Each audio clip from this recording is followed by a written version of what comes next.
बहन जी 2007 से लेके 12 तक सरकार में रही। उस दौरान बताइए आप लोग अगर थाने पे चले जाते तो क्या आपका काम नहीं होता था?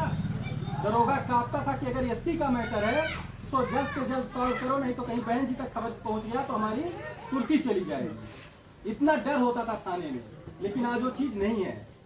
साथियों, बाबा साहब का जो मूवमेंट है, इस देश में दबे कुचले लोग भी आगे बढ़े। इस देश में जो पढ़े लिखे लोग नहीं है उनको भी पढ़ लिख कर आगे बढ़ने का मौका मिले। उस मौके को बनाने के लिए बाबा साहब ने इस देश में संविधान लिखा, और संविधान लिखकर बाबा साहब ने कहा कि अब इस देश में राजा रानी के पेट से पैदा नहीं होगा, इस देश में राजा अब मतपेटी से पैदा होगा, आपके वोटों से पैदा होगा। लेकिन साथियों, आपका मत ज्यादा है, आपका जनसंख्या ज्यादा है, आप वोट भी जाके देके आते हो, लेकिन आप अपना राजा नहीं बना पाते हो। कारण क्या है साथियों? जब चुनाव आता है तब आप देखिए हिंदू मुस्लिम कर दिया जाता है, या फिर भाजपा से सपा का लड़ाई कर दिया जाता है। आपको पता होगा कि हमारे ऊपर जितना भाजपा अत्याचार किया है उससे कहीं ज्यादा अत्याचार इस समाजवादी पार्टी ने किया है। बाबा साहब के नाम पर बने जो विद्यालय थे, बाबा साहब के नाम पे बने जो जिले थे, और बाबा साहब के नाम पर बनी जो योजनाएं थे, सपा सरकार में आते हुए सब चीजें खत्म कर दिया। समाजवादी पार्टी आते ही सत्ता में हमारे लोगों को जो प्रमोशन में आरक्षण मिलता था कि हमारा आदमी अगर दरोगा है तो कलेक्टर, दरोगा से वो एसपी बन जाएगा, कप्तान बन जाएगा।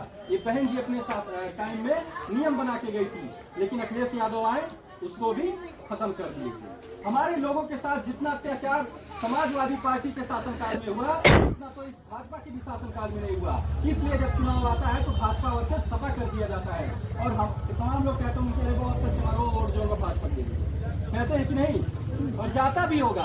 तो कारण क्या है कि जितना अत्याचार हमारे ऊपर भाजपा किया है उससे ज्यादा अत्याचार समाजवादी पार्टी ने किया है। इसलिए मैं इस बात से मुकरूंगा नहीं कि हमारे लोग भाजपा को वोट नहीं कर रहे होंगे, क्योंकि सपा के अत्याचार से ये लोग तंग आ चुके हैं। इस वजह से ये लोग भाजपा को वोट कर दिए। लेकिन साथियों, मैं आप लोगों को एक बात बताना चाहता हूँ। अभी अमित जी ने कहा कि किराए का मकान चाहे वो संगमरमर का बना हो, किराए का ही होता है, आपके झोपड़ी का बराबर वो नहीं कर सकता। आप अपने झोपड़ी में हक से रहेंगे, लेकिन उस किराए के मकान के हक से नहीं रहेंगे साथियों। इस किराए वाले मकान के यहाँ जाएंगे तो आपको कोई भी चीज लेना होगा तो गिड़गिड़ाएंगे, हाथ जोड़ के मांगेंगे, लेकिन झोपड़ी में अगर आप 2 रोटी खाएंगे तो हक से खाएंगे। इसलिए बहुजन समाज पार्टी आपका वह झोपड़ी है, और उस झोपड़ी में रह करके ही आप महल जैसा उस झोपड़ी को बना सकते हैं अपनी मेहनत से। और मेहनत क्या करना है आपको? मेहनत क्या करना है आपको? बाबा साहब जब इस देश में संविधान लागू करवाए तो उन्होंने कहा कि जाओ अपने घर के दीवारों पे लिख दो कि हम इस देश के शासक हैं और हमें इस देश पे राज करना है।